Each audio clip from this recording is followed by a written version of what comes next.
नमस्कार विद्यार्थी मित्रांनो, उमेद IAS प्लॅटफॉर्मवरती आपल्या सर्वांचं स्वागत आहे। राज्यसेवा पूर्व परीक्षा 2025 28 सप्टेंबर रोजी आयोजित करण्यात आलेली आहे। त्या परीक्षेसाठी इतिहास या विषयाचे एकूण 15 प्रश्न पूर्व परीक्षेला विचारले जातात। प्रत्येक प्रश्नाला 2 अशा पद्धतीने विचार केला तर एकूण 30 मार्कसाठी इतिहास हा विषय आहे आणि इतिहास हा एकूण विषय जो आहे तो 4 भागामध्ये परीक्षेला डिवाइड केलेला आहे। एक आहे प्राचीन, एक आहे मध्ययुगीन, एक आहे आधुनिक आणि एक आहे महाराष्ट्राचा इतिहास। मग ह्या 4 भागाचा ज्यावेळेस आपण अभ्यास करतो त्यावेळेस कोणत्या भागाला कोणतं पुस्तक वापरायचं आणि किती पुस्तक वापरली पाहिजेत ह्या सर्व प्रश्नांची चर्चा आपण ह्या ठिकाणी आज करणार आहोत। आता प्राचीन, मध्ययुगीन, आधुनिक आणि महाराष्ट्र याच्यापैकी कोणत्या भागाला जास्त मार्क आणि कोणत्या भागाला कमी मार्क ह्याचा आपण एक्झॅक्ट सांगू शकत नाही, कारण आतापर्यंतचा जर इतिहास पाहिला आपण परीक्षेचा तर कधी पूर्व परीक्षेमध्ये प्राचीनवर जास्त आहेत, तर कधी मध्ययुगीन, तर कधी आधुनिक, कधी महाराष्ट्राला जास्त वेटेज दिलं। त्यामुळे आपण सारासार विचार करता 4ही भागाला समान वेटेज देऊन आपण तयारी करायची आहे आणि त्यासाठी लागणारी पुस्तकांची लिस्ट मी इथं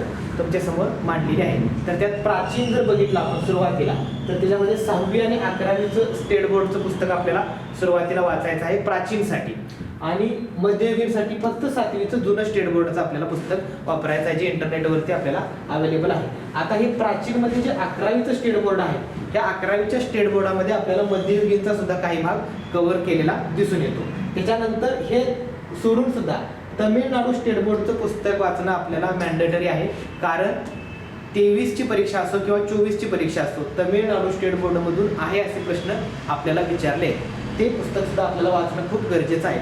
हा खूप कमी वेळ लागतो हे पुस्तक वाचण्यासाठी, त्याच्यामुळे ही सगळी पुस्तकं आपल्याला प्राचीन आणि मध्ययुगीनसाठी वापरायची आहेत।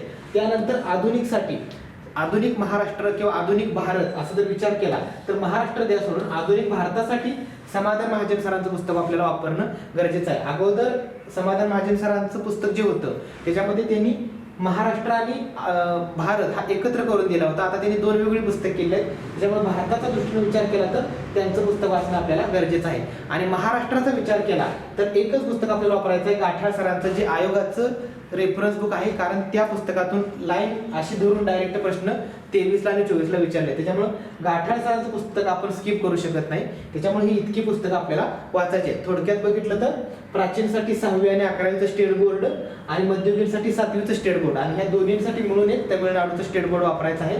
त्याच्यानंतर आधुनिक भारतासाठी समाधान महाजन सरांचं आणि महाराष्ट्रासाठी एक्सक्लुझिव्हली गाठाळ सरांचं पुस्तक आपल्याला वापरायचं आहे। त्याच्यानुसार मग आपल्याला 15 प्रश्नांची तयारी करता येते। सर्वच प्रश्न पुस्तकातून येतील आणि सुटतील असं नाही, पण ह्या पुस्तकामधून आपल्याला एक इलिमिनेशन मेथड सुद्धा तयार होऊ शकते जेणेकरून आपण 15 प्रश्नांची उत्तरं देण्यासाठी सक्षम होऊ शकतो। थँक्यू।